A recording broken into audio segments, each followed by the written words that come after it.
Oke pemirsa, di sini saya kedatangan kulkas jumbo ya merek Sharp ini dari Tenggarong nih. Ini Pak Ali itu yang ngantarkan kulkasnya. Jadi ini mau kita cari apa penyebabnya. Dulu pernah diganti kompresor ya. Sudah diganti kompresor tapi kompresornya ini kebakar teman-temannya ini. Kompresornya nggak tahu apa penyebabnya kompresor kebakar, apakah dia kebanyakan freon atau karena disebabkan karena mati lampu dan lain sebagainya ya. Jadi kompresornya yang ini sudah konslet dan ternyata malah kompresor bawaannya ya, ini bawaannya masih bagus ya. Jadi kita pasang kompresor bawaannya yang masih bagus, tapi di sini saya belum menggunakan jalur dari kulkasnya ya, karena hujan, jadi saya takut langsung pakai dari jalur kulkasnya. Ini saya menggunakan kabel sendiri, jadi langsung kita sambung ke PTC overloadnya. Jadi di sini mau kita cari ya apa penyebabnya dulu kok diganti kompresor ya. Mungkin disebabkan karena kurang dingin, mungkin ya, seperti itu biasanya yang jadi penyebabnya. Dan ini mau kita telusuri yang pernah diperbaiki orang lain. Tentunya pasti ada sedikit yang kurang paham teknisi tersebut ya. Nggak tahu yang ganti teknisi atau bukan, tapi saya akan lacak bekas-bekasnya teman-teman ya. Oke, di sini kita langsung masuk ke dalam freezernya. Nanti kita akan cari apa penyebabnya ya. Dan karena di sini kulkas jenis ini menggunakan sistem digital teman-teman ya. Dan di sini modul digitalnya ada di sini. Jadi kulkas sub model ini menggunakan sistem digital. Jadi semuanya menggunakan digital. Jadi di sini sudah kita perhatikan, di sini dipasang defrost teman-teman ya.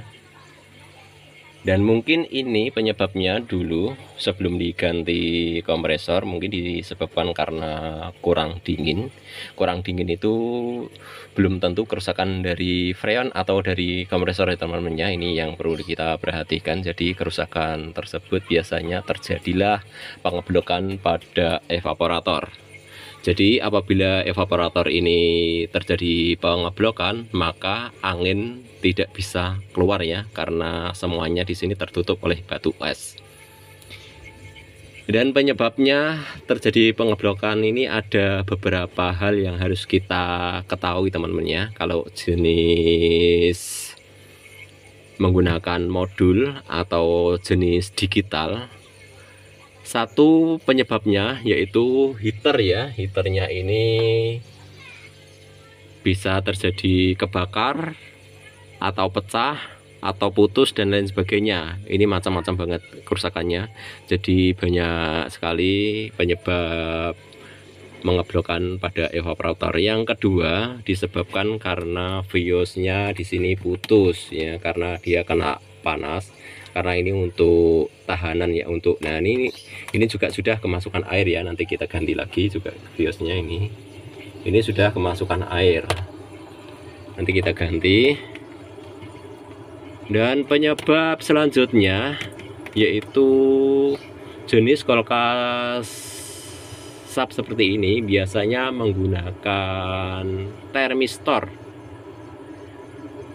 Dan di sini kita perhatikan, di sini menggunakan defrost ya.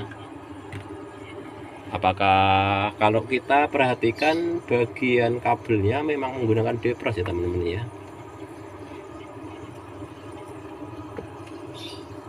Dan ini juga tempatnya juga tempat defrost, dan biasanya ada termistor yang tempatnya mirip seperti defrost ya, seperti ini. Jadi di dalam termistor, di dalam kotakan tersebut isinya yaitu termistor. Ini yang biasanya untuk jalur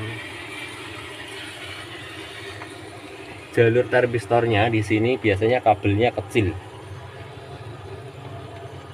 Dan ini kita perhatikan semuanya kabelnya besar. Kabelnya besar ya, dan di sini menggunakan defrost. Apakah betul dia menggunakan defrost atau menggunakan termistor? karena saya pernah nangani kasus kulkas seperti ini ya, tapi karena sudah lama saya juga sedikit lupa.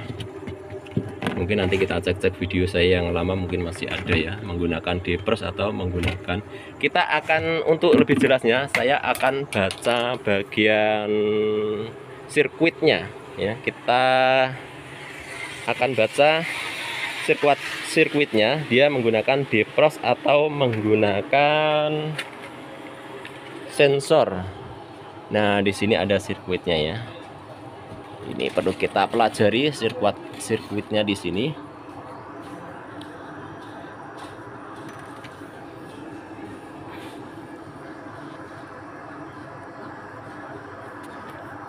Ini kita urut dari steker ya, steker masuk ke sini. Kita akan pelajari dulu ya teman-teman ya. Ini kalau kita pelajari, ini dari ya, dari termostat di sini menuju timer ya. Ini ada tulisannya timer, ada timer. Lalu di sini kabel, di sini defrost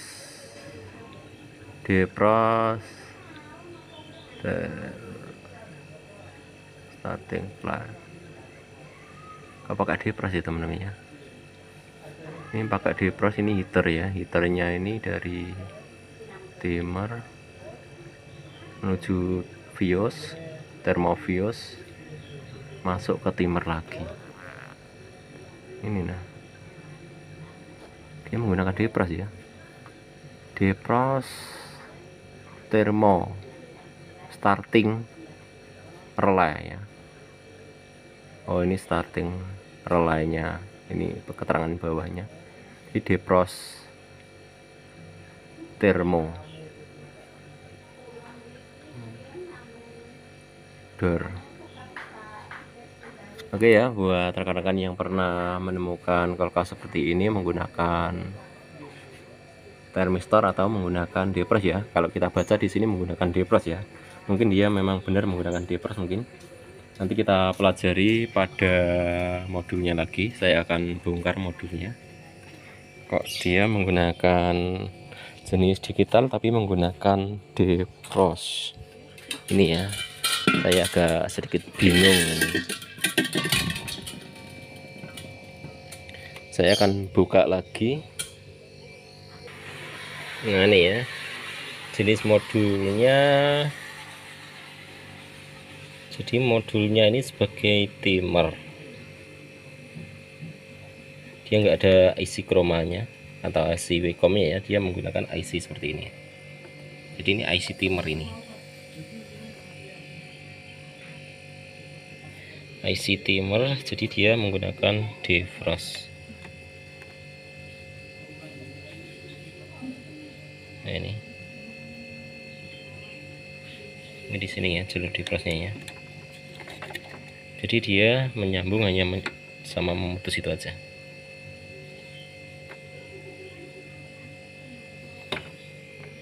Oke lah, ini karena sudah kita ganti, mungkin dia memang menggunakan defrost karena sudah kita baca menggunakan defrost ya. Jadi saya tidak otak-atik, mungkin mudah-mudahan defrostnya ini masih bekerja dengan baik. Tapi di sini nanti juga kita cek-cek dulu untuk jalur timernya, semuanya kita cek ya, karena di sini menggunakan kemasukan air bagian fuse-nya. Lalu di sini kalau defrostnya kita lihat ada hitam-hitamnya ya, juga ada airnya. Kita ganti aja semuanya, defrost kita ganti. Nanti kita cek-cek semuanya, heaternya apakah masih berfungsi. Oke, mungkin sedikit saja yang kita sampaikan. Dari ini kita telusuri ya semuanya. Jadi buat rekan-rekan semuanya, apabila menemukan kulkas jenis ini ya, jadi dia menggunakan defrost seperti itu ya. Terima kasih sudah menyaksikan, selamat menonton video saya berikutnya.